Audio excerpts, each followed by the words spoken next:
Deirdre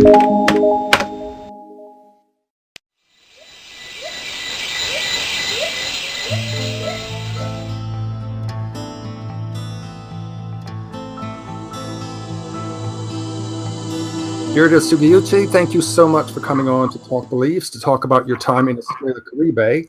So this is part of my series on this particular religious reform school and other camps like it.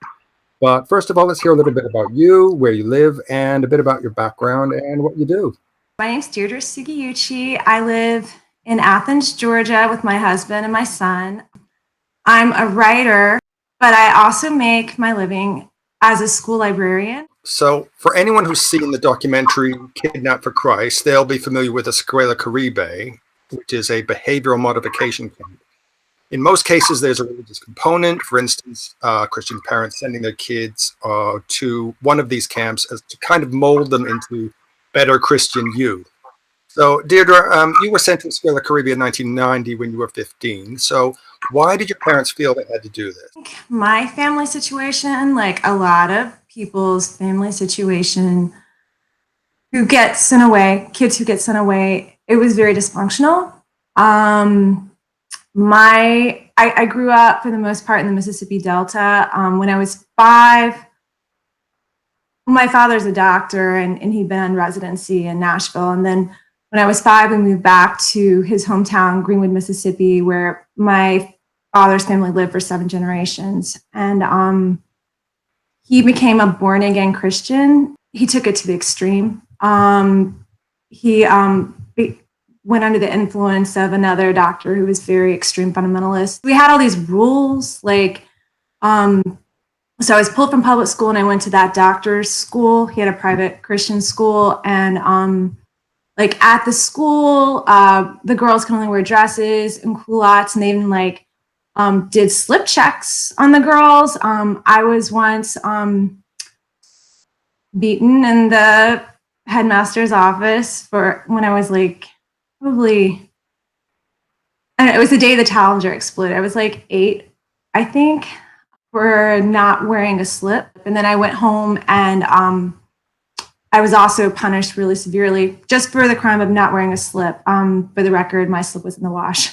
So that was kind of like my home. It was very dysfunctional. My mom had back problems, and my father prescribed her pills, so she was kind of pretty much checked out most of my childhood. There were 4 kids in the family. And anyways, by the time I was 15, I was just kind of over a lot of my father's rules, particularly ones where he was still, quote unquote, spanking me, where he was just like violently abusing me. And that was rebellion in my family situation. So they told me they found me a school. I thought I was going to a boarding school, and instead I found myself at Escuela Caribe. You thought it was going to be like one of these fun exchange programs, didn't you? I think you said in an interview once. Wow. As soon as I got off the bus, it was like me and 2 other guys, and they were like, you sit on this bench, and they put the boys on the opposite bench. And then I'm watching the kids walk around, and like no one comes over and says hi to us. Like they're looking at us, but no one says hi to us. And I'm noticing some kids are asking to step upstairs and asking to step into doors. And then, so I'm thinking, this is not right. This is not right. And then they take the woman who is head of the female counseling staff. She takes me into this room and she just starts telling me all the rules. And it's just like, basically, we're on a level system, and I'm now on 0 level, and I have to stay within arm's length of a staff at all times. And if I'm going to go out of a door, I have to ask to step out. If I'm going to go upstairs, I have to step up. I'm not allowed to look at any other females that are on 0 first level. I'm not allowed to look at males at all or communicate with them at all. Same thing with the lower level females. And that was just the first hour and a half. Wow. Yeah, it was intense. And the whole time, I felt this incredible sense of betrayal from my parents, because I knew they had to know some of the rules. And I mean, later on you find out, yes, they did get a copy of the rule book. these reform schools, such as Escuela Caribe, have some pretty harsh rules and punishments, including solitary confinement, often for the merest of infractions. So can you talk about some of those things? My very first morning, they took me into this room and they're like, no one is allowed to go down this one sidewalk. And later on, you find out that's where the quiet room is. And in the quiet room, they would lock up kids. I've heard, I wasn't there, but I've heard it reported in their underwear. They were supposed to scrub the walls all day. There was only a bucket to use the restroom in, and they would leave them there. There were these two boys at the end of my time. I think they stayed in the quiet room for like 6 weeks. They had tried to run away. So they would let them out during the day and force them to do hard manual labor, like picking and shoveling, in backless, slippers, which is really dangerous too. And we weren't allowed to look at them. We weren't allowed to talk to them. They were only allowed to talk to staff. And I've heard, it was just public shunning. They were very violent with people. Again, I never myself was beaten, but you would see it happen. Sometimes they would do this thing where they would quote unquote slam the kids, and they would just shove them into the wall and yell in their face. And then they would take those children and they would force them to do exercises. I did do forced exercise a lot. But if they had a particular target, they would take that one student down to the director's office and they would beat them. With the females, and the males too, there's just a weird psychosexual component of that. You weren't allowed to speak to your parents, to phone them and say, "Get me out of here. What am I doing here?" No, they taped your conversations. First of all, you weren't allowed to speak to your parents for 3 months. Then it was only for 20 minutes, and they taped your conversation. You would literally, that was in the days of handsets, and you would be sitting next on the phone, and the staff members that were in charge of you at the house were the house fathers and house mothers. Very bizarre and patriarchal. The house father would be sitting next to you. He would have a tape recorder, and they'd be taping the whole thing. It's like you're in a prison. No, it was a teen prison, right? It was a teen prison. It was hideous, and for what crime? I didn't get along with my parents. Because I was speaking to Marcia Metz, I did an interview with her, and she basically said, I was just being a normal teenager, and they didn't want that. My husband and I were just talking about this morning, and my husband, he was just really, he's when I think about what you were doing, it was just very just normal kid behavior. Especially a kid who's acting out, right? If my child was acting out, as a family, we would work on our problems. But it was always, "It is all your fault, Deirdre." And I didn't buy it then, and I don't buy it now. Deirdre, what do you think is really behind these reform schools? Does the staff really want to take, like you say, unruly teens and basically pump out good little Christian kids? Or is it all just a way to make money? Or as my other interviewees in this series have told me, is it really just a haven for sociopaths who like to basically beat up on kids? I think it's a conflation of all three, right? There's definitely the money factor. I think when I was there, my price was $3,000 a month. So you do that times 40 kids in a place with a really low cost of living. So that's $120,000 a month, right? And they didn't pay the staff members much, and they still don't. I know that in the past, when Escuela Caribe was still a thing, staff members would, have mission drives to fund their travel, et cetera. So there's definitely the money factor. Then I do think some people came in with the idea of, the whole mission aspect of it, just nice, normal people. They're like, oh, I will go and I will help these children. Kate Logan, who the director of the documentary Kidnapped for Christ, that was her original interest because she'd come with, I can't think of the name of the organization, but they'd come when I was there too, and done mission work there. And so she was like, oh, this is really cool. Like, we're going to help these children, these troubled teens, and do some kind of mission work. And I think that's what sparked her initial interest in Escuela Caribe. And then only to find out you can see actually during the documentary that she seems to be like getting more and more horrified and changing her mind almost during the course of the filming. I think it was a really hard process for her. So imagine if you're a staff member and you're idealistic and you want to do the right thing. I know there were some staff members that left. I want to be careful not to conflate everybody, because there were some people that definitely, like, looking back, I so appreciate them being there for me at that time, right? But there also were sociopaths, totally, 100%, like people that are power hungry. And I think that happens in any, I'm a school librarian. It happens in any situation when children are involved where there's a power dispersal and people that are power hungry and low accountability. There's always going to be that type of person that, but like with Escuela Caribe, the norms are completely off. There's no one to advocate for the children. They're in a completely different country even, but that happens stateside. I mean, there are so many schools like this stateside, and that is a huge problem. Wow. So you've been writing a book about your experiences called Unreformed. So what are the aims of this book and when will it be available? So there was already a book about Escuela Caribe called Jesus Land. It's Incredible by Julia Shears. Sorry.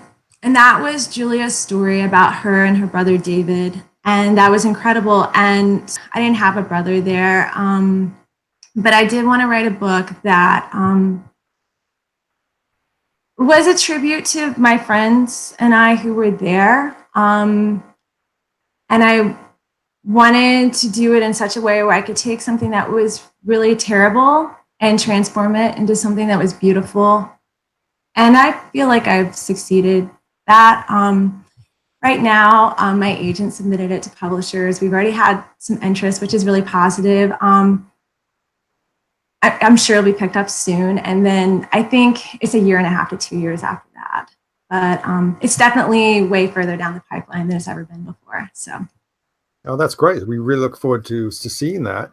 There seems to be no regulation of these schools, no attempt to close them down.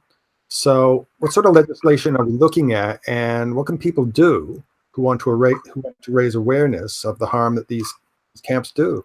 So one of the biggest advocates in Congress, Representative George Miller, he retired a few years ago. Luckily, there's Adam Schiff has taken up the cause to regulate, he's a Democrat also from California, to regulate teen treatment facilities. He's got one called HR 3024 that's out right now. It's going to require standards and enforcement provisions to prevent child abuse. I think it's a good bill. I don't think it goes far enough. But the fact that that bill is even there is amazing. Behind the scenes, politicians benefit from these schools. I mean, Mike Pence has fundraised for Crosswinds, which is now Escuela Caribe.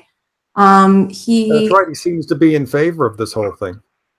Oh, definitely. Definitely. I mean, there's a fundraising video where he talks about what great work they're doing. And he also, when he was governor of Indiana, he had the power to assign judges, which would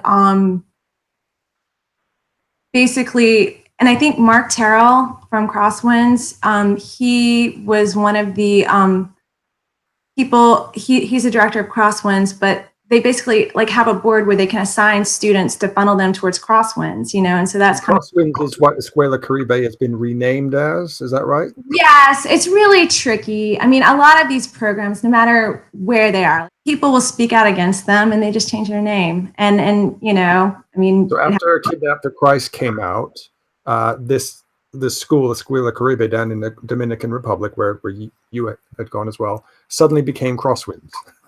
Right. It became Caribbean Mountain Academy, which is an offshoot of this organization, Crosswinds, which is in Indiana, but that was the same way that Escuela Caribe was set up. It was an offshoot of New Horizons Youth Ministries, which was in Indiana. I mean, but it goes way, way, way back. Like Pastor Blossom, who founded the school, like Mitt Romney's dad, George Romney. Like, I mean, he was connected to him. Like, I mean, there were tons of people in the Bush administration that were connected to these schools. Like one of the guy that founded Straight Inc., he was from Florida. Like he became an ambassador. I mean, they're very heavily connected.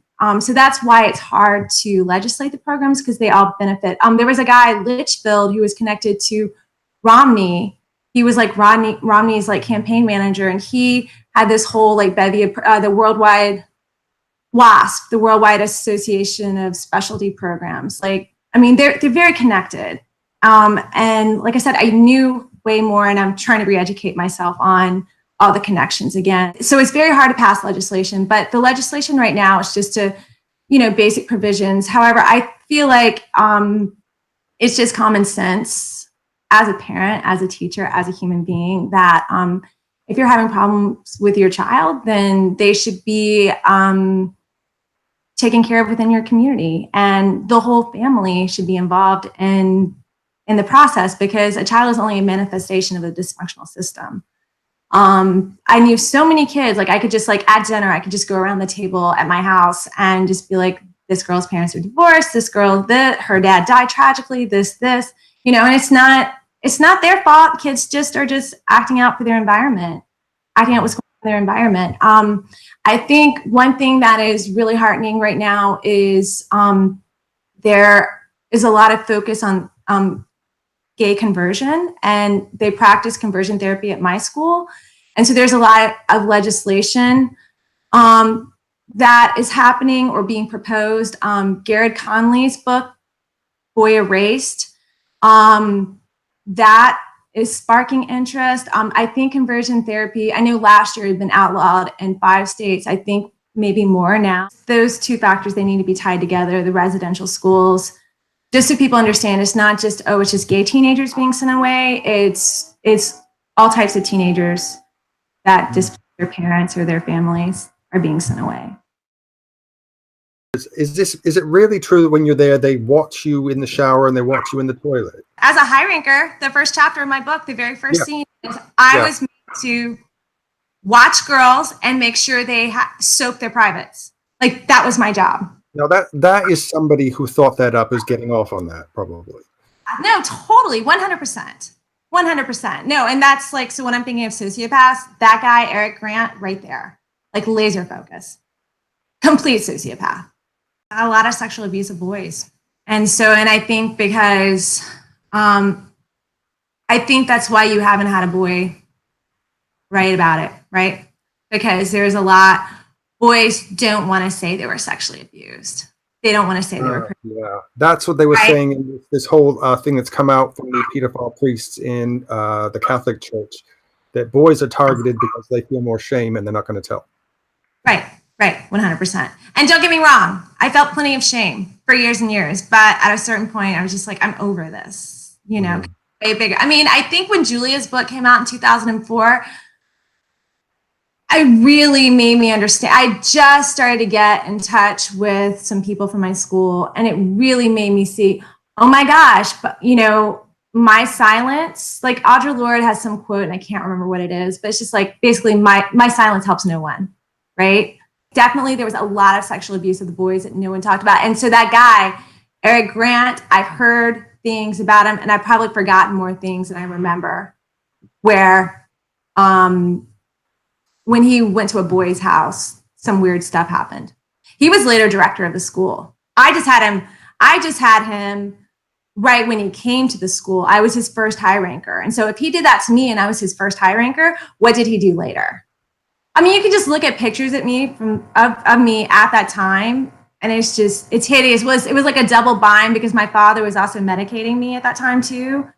Like he was saying, oh, she's bipolar, that's why she's writing these letters. So it's just like, I had my father medicating me, and then I had Eric Grant like making me inspect girls' vaginas at night, When I was there, there was a situation where in my house, so I had 9 different house parents while I was there. So yeah, like that was super stable, right? I was there 18 months. So like you're constantly like having different people because staff turnover is so terrible.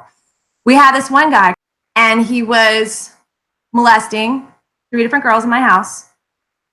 And it came out, but like it was never like completely like, and it came out partly because of my testimony, but at the time I just didn't even realize, like later on, like, and it's in the book, like later on one of the girls was just like, yeah, it was your details, the fact that you remembered this, this, and this, that's why they believed me, because she was a high ranker and they didn't even believe her when she said this was happening.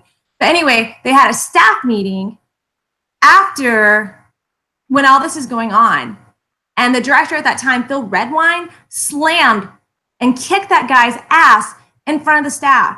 He was like, don't do this to the girls. I can't believe you do this to the girls. And then he let the guy continue working there. He just transferred him to another program. And there was another guy that was like looking at porn with that guy, and they kept him in the house. I mean, they actually later moved him into a house. And I've talked to people who came later when that guy, Rob George, was there, and he would make them kiss him on the lips at night. And then later on, he was prosecuted. He was prosecuted for molesting a girl in Indiana. Wow. So, I mean, they don't deal with the problem at all. They keep it, it's very much like, we're not going to talk about this. And that's what, at the time it came out in our house, there was like Annie, the woman who was a counselor, she was like, there's a situation. But it's taken care of. And we're not going to talk about it. That reminds me of all the whole Catholic Church thing. They just move them around. They don't do anything about it. I mean, it's 100% like the Catholic Church. There was a really good book called Losing My Religion that came out when I was working on my book. And I like, at first I hated the book because the guy was like so on fire for the Catholic Church. And then he was covering that case. He was a journalist and he just was tracing how they move them, especially like Alaska is the sickest thing because they would put them in these remote villages in Alaska. So now, and then that was at the same time when Sarah Palin like refused to fund rape kits. Do you realize how much sexual abuse like within families and within communities happens in Alaska as a direct result of the Catholic Church? It's insane. Yeah, it's just absolutely mind-blowing. So, wow. Yeah. Okay, Deirdre, thank you so much for opening up about your experiences. I realized some pretty tough memories for you, but anyway, I applaud you for speaking out and educating others on this important subject. So after the book is out, perhaps we can talk again and get an update from you. That'd be lovely. Thank you so much. It was a pleasure to talk to you.